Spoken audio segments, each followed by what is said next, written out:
Now is when your project is all going to come together. So it's time to illustrate with your pictures and fill in your text.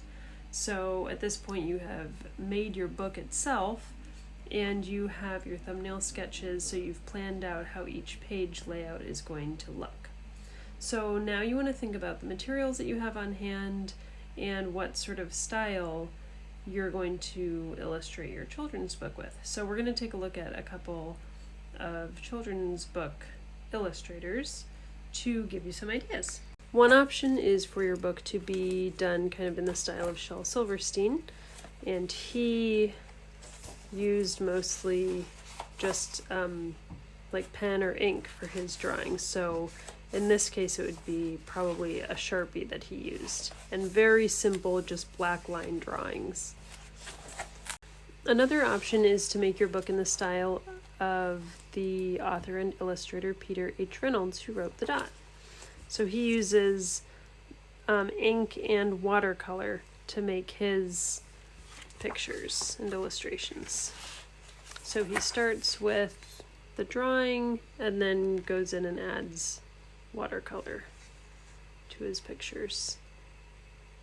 So that's another style. His pictures are also very simple, and notice they don't really take up the whole page. They just take up a part of the page. So they're small.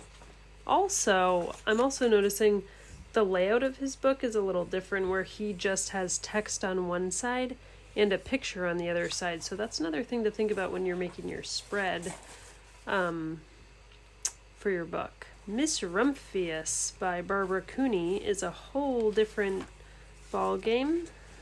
She does, these pictures are done with acrylic paints, and she touches them up with watercolor pencils. So she goes into a lot of detail with her pictures. So it really depends on how much you want to do, kind of how ambitious you want to get, what materials you have available, and what your story is. Some stories might lend themselves to different styles of stories, so consider that as well when you're making your book.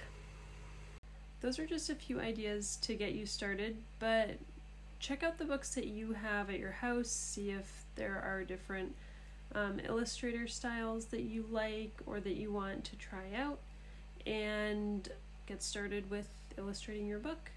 When you're finished with your book, definitely send me pictures. I would love to see your finished work, and I will also be talking with Frances about your books as well. So, good luck. Let me know if you have questions or get stuck at all. Bye.